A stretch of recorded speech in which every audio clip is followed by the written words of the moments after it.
It's good to be with you today. I wanted to talk today about affirmation and about receiving Father's love.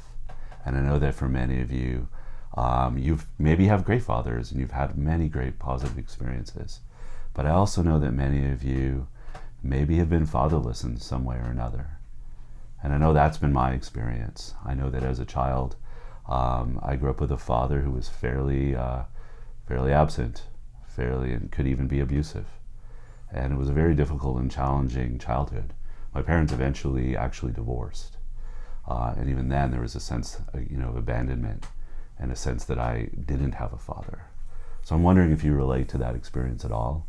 Maybe you weren't fatherless. Maybe you did have a fairly good father, but was sometimes absent, or sometimes you felt unseen, unnoticed. I can recall as a child noticing that I wasn't well accepted by my own father. It seemed like our own interests were extremely different. I loved to read, and I don't think he ever read. I don't think I did see him reading a newspaper every week that had the hockey stats, which was another reminder of how I failed as a son, because I actually was terrible at hockey. So I was this young Canadian boy, and I could skate well, but I had a difficult time playing the game.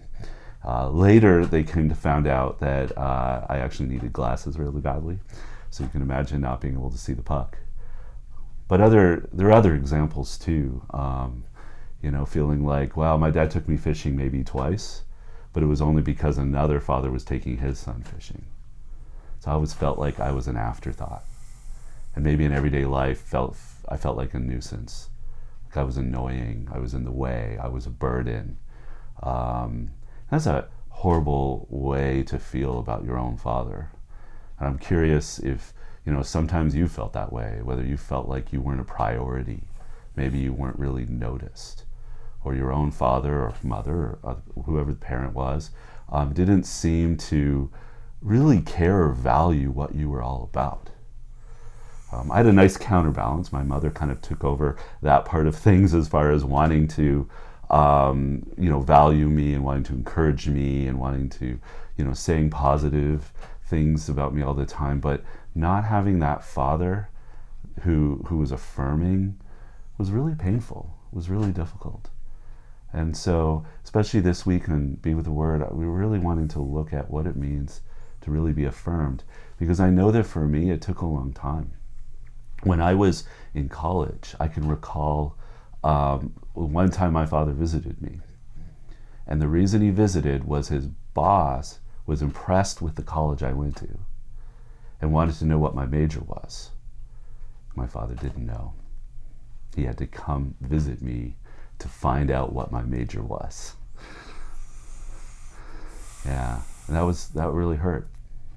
And I'm curious, whether you have hurts too, whether there are times when you felt like, wow, this person that's supposed to take care of me doesn't even know me, hasn't really taken the time to really see me.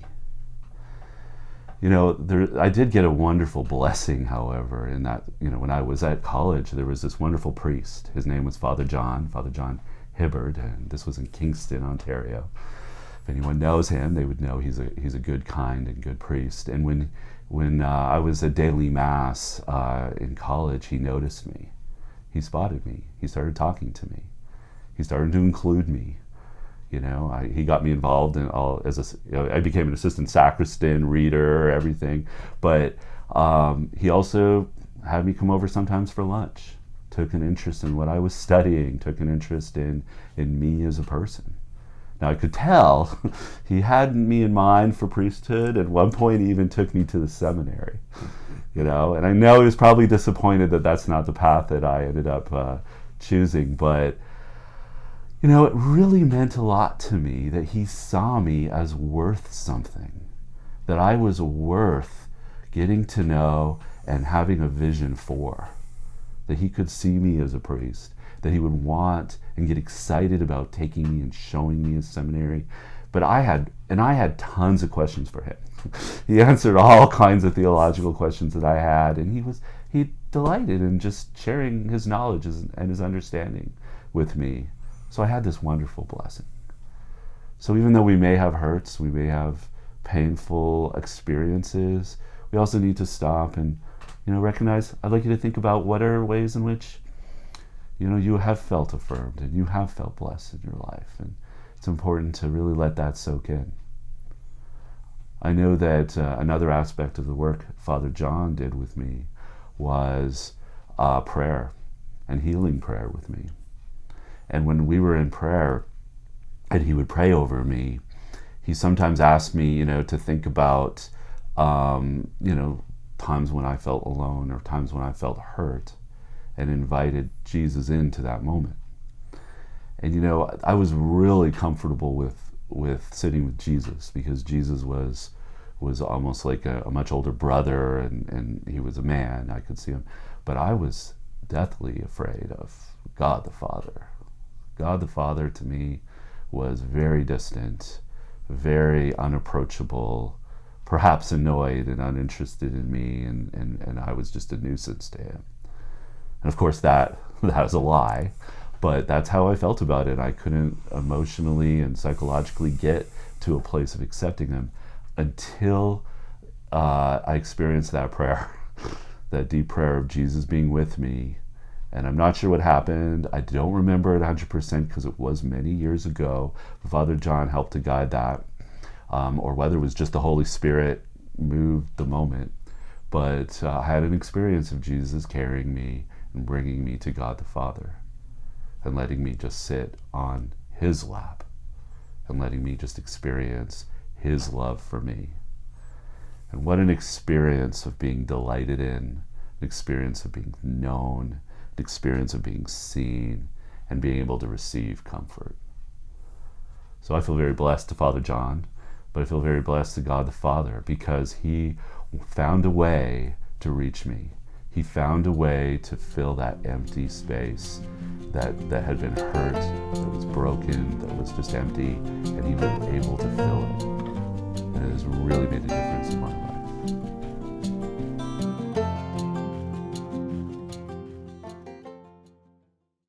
Welcome back to Souls and Hearts Be with the Word. Dr. Peter, thank you for being with me. I'm glad to be here with you, Dr. Gerry. Yes, as you may know, I'm Dr. Gerry Crete.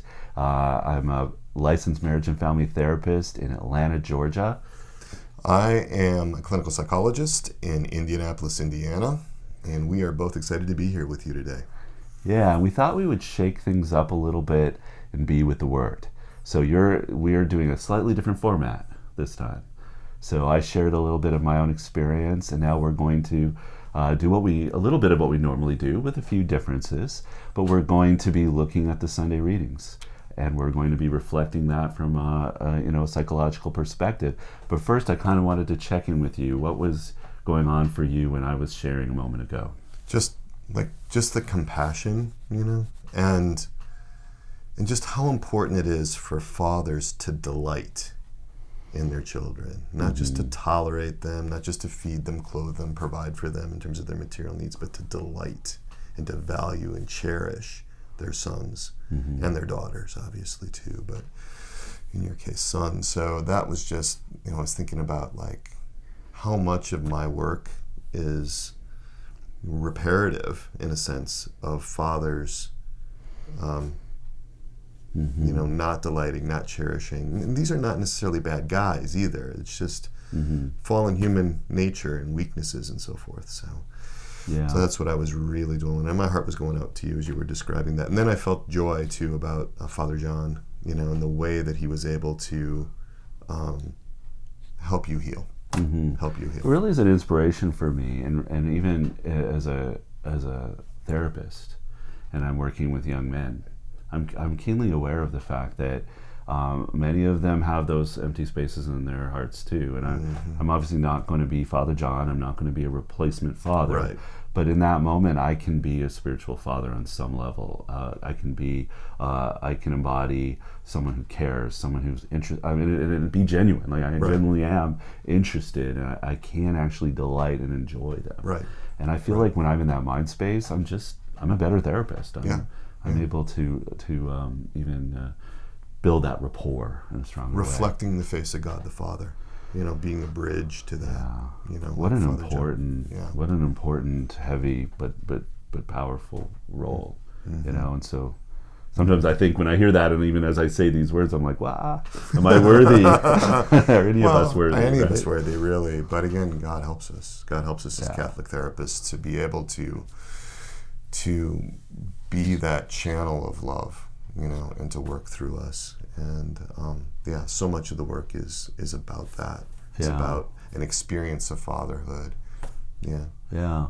Well, it's fun for us today because we're in the same room together. Right. Usually I'm in Atlanta and you're in Indianapolis, and if you're watching on YouTube, we're side by side. And normally we're in our separate spaces, but we've had a good time. In fact, this weekend, and getting together and doing fly on the wall stuff. Right.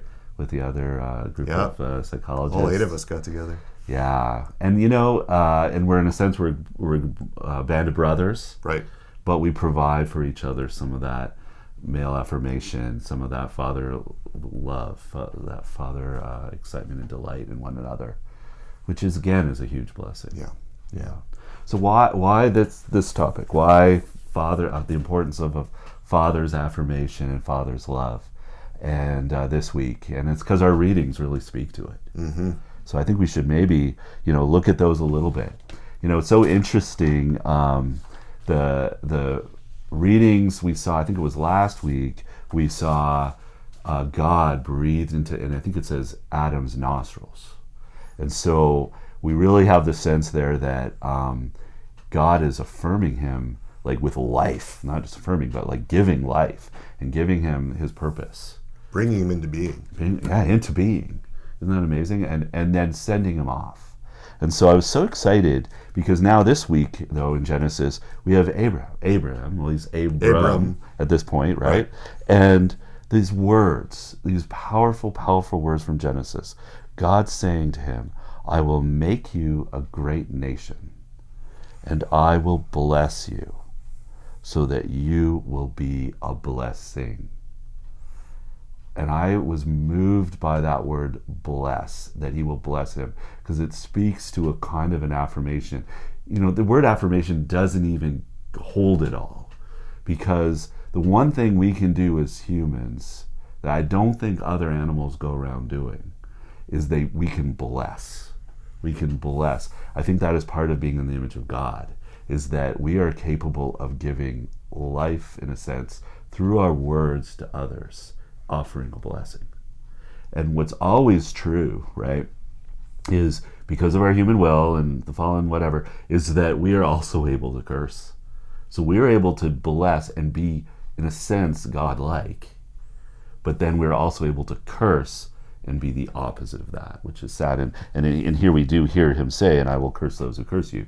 So, but the point here is that that God is blessing and affirming Abram to be a blessing. I'm just really moved by that. And it's really tender. It's really tender.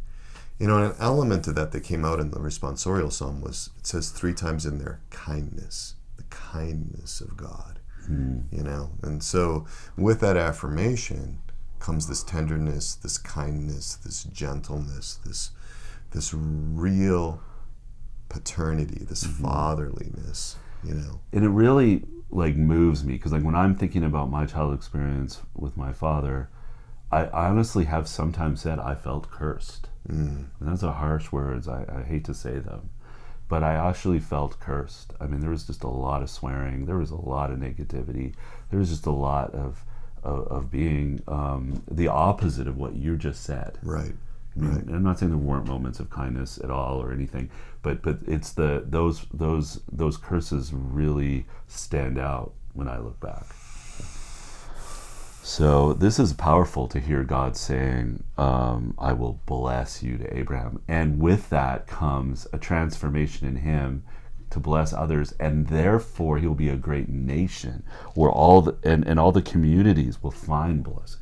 All the communities. So it spreads out. Right. The blessing, the curse just destroys. It could take Abraham, if he was just cursed by God, he wouldn't have done anything. Right. good anyway. And then, but instead, the blessing causes him to create an entire nation, which actually leads to even in Christianity beyond that. Like, think Universal. of the ripple effect. It ripples all the way out. Yeah. Yeah. Wow. So to me, this is powerful, powerful readings. And then we get to Timothy. Right. And it's St. Paul. And what does St. Paul say in that reading? I mean, he opens with what word? To Timothy. Remember, he's writing directly to Timothy in 2 Timothy. And his first word is beloved. Yeah. Beloved. This paternal, tender, spiritual father that he was to Timothy. These are real relationships that we're seeing between God and Abram, between Paul and Timothy. Yeah. And I love it that he says he, as in God, saves us. So Paul is telling to Timothy, he saves us and he calls us to a holy life. So he already has a vision, which is God's. Paul here has a vision which is aligned with God's vision, which is that he brings holiness. That is your identity, is to become holy, to become set apart for God, but also to be blessed and to bring blessing. Mm-hmm. To me, that's really, really powerful. That's that whole idea of being beloved. That actually is in our tagline, right? Mm-hmm. We say beloved, right? Yes. You bring that together, beloved. Yeah, that's why I'm so excited. These readings this week, second Sunday of Lent. I wasn't expecting them. Right. Yeah, and the second Sunday of Lent comes right up. But that's what Souls and Hearts is all about. It's about getting us to that point of being and knowing the felt sense of being beloved. Yeah. Right? Yeah. And with all the things you mentioned before, delight, being valued, being cherished, right? I think a lot of times people feel tolerated by God. There's a grudging tolerance. And on a natural psychological level, that has a lot to do with how we experience fatherhood. We naturally generalize that to God. Yeah. It's interesting too. Sometimes people get really caught up in doing God's will. Mm-hmm. And I understand we don't want to not do God's will. But unless he writes it out for us, it's a really difficult thing to sometimes discern the particulars. Like here, he didn't say to God didn't say to Abraham, like, go make a great nation, and I want you to have 5 skyscrapers, and I want to have these roads, and I want it done exactly this way. Right. No, he breathed life into him and wants to see him create a great nation. Right. So sometimes and be delighted in what he does, not micromanage it. And so, and I feel like that's a liberating feeling. If you are experiencing God, if you are feeling that gift, that grace, if you are owning your identity as a beloved, then what you do in that is going to delight God. Mm-hmm. If that's true and honest and genuine, it will delight God. Yeah. And he's not going to go, well, you shouldn't have done it that way. Right. Yeah, to get all nitpicky and so forth, right? Yeah. I often have this image of, us like with Tinker Toys and Lincoln Logs, and we're worried, does God want us to play with the Tinker Toys, or does he want us to play with the Lincoln Logs, And he wants us to play. He wants us to play, right? There's a lot of room for us to bring in the creativity he's given us, right? Mm-hmm. And I think a lot of times people, especially when you get into the scrupulous end of things, get very wound around, like, what is he demanding of me in this moment? Yeah. And that'll be a talk coming up. We're going to be doing a course on that. We're definitely going to have a course on scrupulosity. But then, so we of course have to talk about Matthew, the Gospel of Matthew, the Transfiguration. The Transfiguration. My own practice is named after the Transfiguration, and I'm doing this meditation program I'm working on right now, related cult shining like the sun. Like, I am so moved by this. So here we have it. Here we have this most important, in my mind, passage in the entire Bible, which is the Transfiguration. And we have Jesus take, of course, Peter, James, and John, takes them to the mountain, and he is transfigured before them, which is a fantastic notion, right? Because it's we really have to sit with that and understand, what is that? What does it mean to be and I feel like the word trans change and figure is the physical. So there's a physical change, but what becomes clear as it goes on is it is revealing something deeper than just the physical too. It's revealing his true nature. Right. God's true nature. It's like they call it an epiphany. It's one of the epiphanies, right? It's a revealing of something that always was there but wasn't available to the unaided eye. Yeah. Right. Yeah. So. And then of course we have Moses and Elijah appear. And that's powerful, of course, because we have Moses that represents the lawgiver, right? And we have Elijah the prophet. And so he brings both of those, and we could spend time on what that could mean. But they appear, and then of course you've got Peter, right? I love Peter. I love you too, Peter. But it's like Peter is just always he's just like always like action item. Right. Got to have something. Okay, we need coming tents. up with something. We need tents. It's a good thing we're here because we're going to build the tents, and that gets totally interrupted by God Himself. Right. Like, okay, it's not even the point. and the words, right? And so the words that are in Matthew that are so powerful that we heard at the baptism of the Lord, and they're repeated in this other Epiphany moment. This is my beloved Son, with whom I am well pleased. You have to listen to him, but because of Jesus. But this is.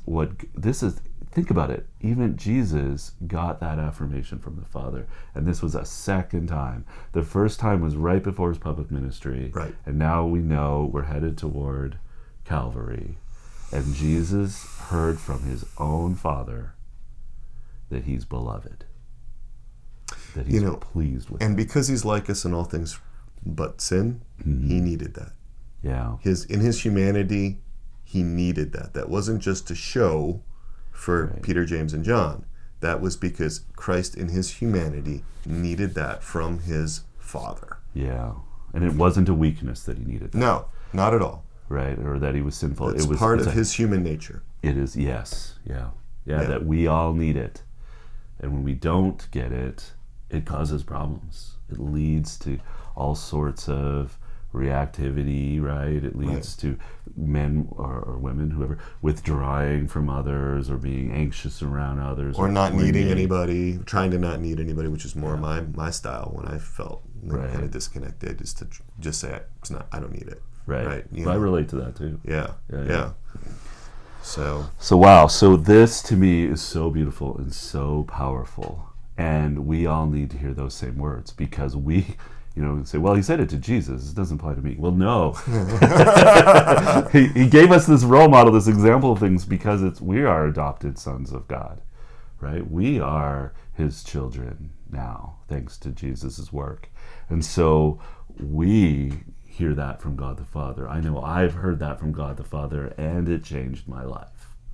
Almost nobody I know really has a deep sense of God delighting in them, Yeah. That's a really hard one for a lot of people, that delight. So when I was in the Father's lap, I felt that he delighted in you. Yeah, and I even what I feel the emotion right now, just saying that. I can feel it in my eyes. Yeah, your eyes are watering right now. A little bit, because that was so important. I was so starving for that. Yeah. So, and I return to it always. Yeah. I'm always returning to it as I need it. I go to that moment, and I feel God is able to continually give that to me. It's like an epiphany right there. It's the revealing of God's love for you in that moment. Yeah. And that's what so many people need. It can't just be head knowledge. It really can't just be something that you've studied and gotten your degrees in philosophy or theology. And, it's got to be, because we're human, it's got to be that felt experience too. Yeah. And it was for me, because Father John and I, for example, had all kinds of theological talks. Like, I had a million questions, you have no idea. And so, believe it. I didn't have the best catechesis growing up. I did go to a Catholic school of sorts. It was in Ontario, so they're publicly funded, and it had lots of moments of grace in there. Yeah. But it wasn't until I had Father John, we had major discussions. It was really helpful to me. But that wasn't the same as him putting his hand on me and praying over me. Right. Because he cared about me. Well, and he actually touched you. Yeah, which takes us to the next part, right? Right. Because here we have Jesus.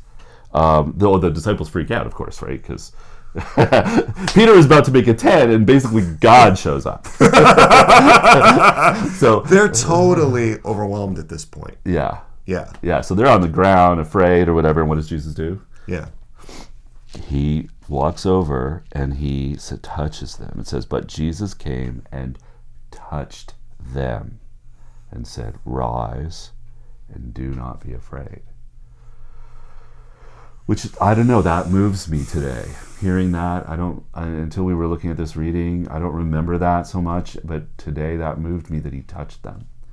And those words, of course, do not be afraid, but it's like it's almost like the affirmation God gave him, he's giving to them, as he will continue to do in different ways. And then they raised their eyes, and then Elijah and Moses were gone.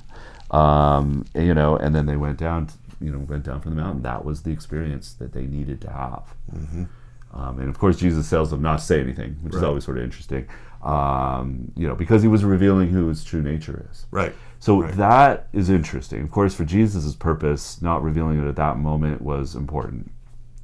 But to me, I feel like for me, my experience of being touched by God the Father and him loving and delighting in me, something about being in that moment, I experienced a deeper understanding of my own nature. So who I am was revealed through being affirmed. And so I think that's an important component, is to recognize that our own true nature, like your true nature, is a beloved son or daughter of God. And that sounds so nice and maybe even cliche, but it's profound when you really get at it. I know for me, one book that I really like, that I've found helpful, is Henry Nouwen's Life of the Beloved. And it's a wonderful book written from the perspective, Henry Nouwen kind of writes from the perspective of God, of how he feels toward this man. And it opens your eyes to the compassion and affirmation and love that God wants to give us. But there are other ones too. There are other resources. Right. Trustful Surrender to Divine Providence is one that I particularly like, that really reveals that God, our Father, is our primary Father, our spiritual Father, and that our parents, our natural parents, he knew from the beginning of time what their weaknesses would be, and there was always a plan to fill every one of those weaknesses, or omissions that our earthly parents had. So we were beloved from the beginning. Yeah. It's a hard... there's that line in St. Paul's that I thought, it stumped me a little bit, but he says, and the grace bestowed on us in Christ Jesus before time began. Yes. Isn't that kind of amazing? When we talk about this with our kids, and they ask where we were, like where they were in the family picture before they were born, we talk about them being in the mind of God. That's where you were. Where was I? You were in the mind of God, and we were. We were in the mind of God before time began. Yeah, but it's talking about, it is talking about the grace. And St. Paul's been talking about gift and grace all the time, as he described the work of Christ, in a sense, like the action or the desire or the favor, I guess, the favor, which is grace, right? The gift has been in Jesus for us for all time. Yeah. That was mind-blowing to me, because I think in a very linear way sometimes. Right. I'm just thinking, all right, so we were saved. Well, not saved, but we were in the garden, whatever. Right. And then we fell, and then Jesus had to show up and made some kind of decision in that moment, right? But in fact, that's not what he's saying. That's not what he's saying. Right. Yeah. No, this was all understood before time began, because God's outside of time. Yeah. He doesn't operate in that way. So that really moves me. Yeah. That feels protective. He's got it all. Yeah. Like he's not waiting in suspense to see what's going to happen. He's not surprised by any of it. Right. And the only reason he allows the traumas or the sins to happen is to be able to draw greater good out of them than ever would have been there if we had a completely perfect existence. Yeah. There's a greater good. There's a different connection that we can have with God, a deeper connection we can have with God because of these wounds. Yeah. So. Wow. All right. This is really good. This is really good. I mean, to me, this is core stuff. This is absolutely central. Yeah. Because without it, I don't know that I'd be here. Yeah. I mean, on our own, where would we be? Yeah. Without the love of a father. So fathers, really remember this. Delight in your children. I mean, I just really want to emphasize, and it may be hard sometimes because sometimes kids get under your skin, right? There's no one that can hurt a father quite the same way as a kid, with what kids say and do sometimes. But let's remember to delight in our children. Yeah. I know that for me, I get moved very much when I see that. I think I've done that. Hopefully, I mean, my kids can tell you whether it's true or not. I think, obviously I've failed in some ways, but I feel like I've delighted in my kids. But when I see a dad delighting in his kids, I actually often tear up. And it speaks to the woundedness that I still have, because there's a part of me that is always like, I wish I had that. But it also, it's not all that, it's also tearing up of joy. Yes. Because I'm like, whoa, that is so beautiful. We just experienced that this past weekend when, Dr. Peter Martin was with us, and he was talking about his kids in such a way, he was expressing how he loved them, and he used the word kiddos. It's so Midwestern or whatever is a word. but still, just something about it just felt the like affection love. Was right there. I know, and it actually just caused a welling up of the bittersweet for me, but a lot of sweet, a lot of just, I love seeing it, and when I see a child just touching like a 2-year-old in his father's arms and just playing with his hair and touching him, that does the same thing for me. It's like, wow, there's this sense of safety that I can, there's nothing. And as we grow up as men, like, we don't usually play with each other's hair. I mean, we don't, we're not that intimate, like, for good reasons. But I'm just saying, you know what I mean? It's almost, there's a loss. We become closed off, and sometimes men aren't that affectionate, and we sort of bundle ourselves into ourselves, So it's nice to see, even as men, to be able to hug one another, or be able to shake hands and tap on the back and feel it, not just say it or have to imagine it. Yeah. No, that's beautiful. Yeah. All right. Well, so some of the things, I think, if we were to outline the psychological piece here, because we do need to get to that, is that some of the elements, in terms of attachment theory that we learn about in attachment theory, are things, the basic things that children need. Right. And what we all need as human beings. And it's not weakness to need these things, but one is just feeling safe. Feeling safe. That's first. Yeah. And then the other one is feeling seen and known, right? Which is so powerful, right? To be seen and to be known. What a contrast in my story, like Father John, he knew me. He could have told you all about what at that time I was a history major, what I was interested in, the things that I liked. He could have described those things, and my own father couldn't. Right? And then there's feeling comfort. Right. Soothing, reassurance, the kind of sense of being able to be calmed down. That you would know that's where you go to find it. Right. Yeah. Rather than just, I wouldn't have. Right. It wouldn't have occurred to me. Right. Feeling valued. Yeah. Yeah. That's where that delight comes in. Not just valued for your achievements or because you reflect well in the family or something like that, but delight in your being, right? That you're the apple of your father's eye. And not because you're a great basketball player or because you are excellent at school or whatever, but because of who you are, because you are his son. Yeah. That's how I feel about my own kids. Like, when they're doing things, and I'm just excited, whatever it is. I just find it fun, interesting.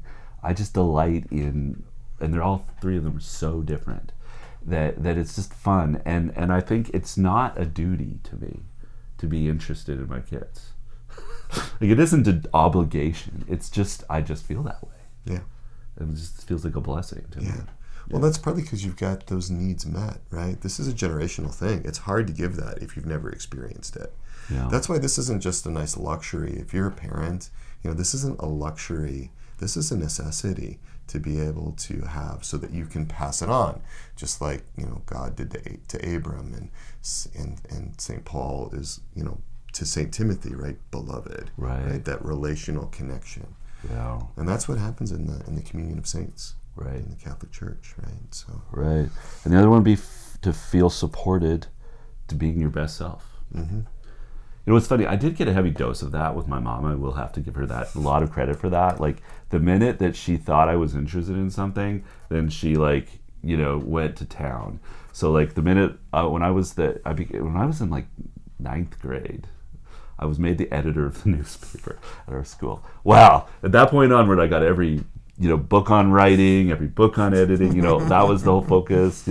And you could tell she was excited about that, mm-hmm. and she wanted to encourage me to be. Encourage you to be there. And she was, I forget what it was. There was some movie or documentary on nuclear war came out, and I think it was called The Day After or something like that. Yeah. Do you remember that? Yeah, I do. You do? Okay, yeah. And so I wrote an editorial on that, on nuclear war and the dangers of it, or whatever. I don't remember. Who knows what I said? Well, of course, what does my mom do? She sends that editorial, get this, to the Prime Minister of Canada. like you do. Right, yeah. And I actually, at the time, it was John Turner. He was Prime Minister for a short period of time, I believe. But at the time, it was John Turner, and I actually got a letter back. But I mean, that was a beautiful moment. Like, that's a parent delighting in their kid and wanting them to be their best. I think she wanted me to be Prime Minister. Wow. Which feels like a curse more than a blessing. But I think she meant it as a blessing. Yeah. So those are the elements. Safety, being seen and known, feeling comforted, feeling valued, feeling supported to be your best self. All right. A couple of things. One is, you may have noticed that we didn't read the readings in this particular segment, but we have a whole separate recording that has the readings in, an audio recording with the readings, if you'd like to listen to those now, or if you listened to them before we started. So that's going to be a feature of this. And we've got blogs coming up every Thursday. Yes. New course is coming. Yes. I don't want to say anything yet. We'll be announcing soon. But we will put out emails to those of you that have registered on Souls and Hearts. You'll get those emails, so you'll know about it first, and it'll be on our website at soulsandhearts.com. Now, did we have our call to action that we want people to? No, we haven't done that yet. Yeah. I'm sorry, I jumped the gun, didn't I? You did, but it's all right. Well, it's all right. We'll roll with it. Yeah, like what is the action item that we want people to take from today? Right. Do you have one? Well, I think to really get into this affirmation, like for me, a lot of the work in therapy is about coming to know what keeps us psychologically from being affirmed, because that affirmation is there, but I think sometimes these psychological blocks get in the way. Yeah. So that's what I'm interested in. How that translates into an action item, I'm not quite sure. So I have two sides of it. Okay. One is I want you to use an image that speaks to you about receiving God's love. And it might not be God the Father. You may or may not be in a place for that. Sometimes it's just too hard. For some folks, the whole fatherhood thing is just like I needed a lot to get there.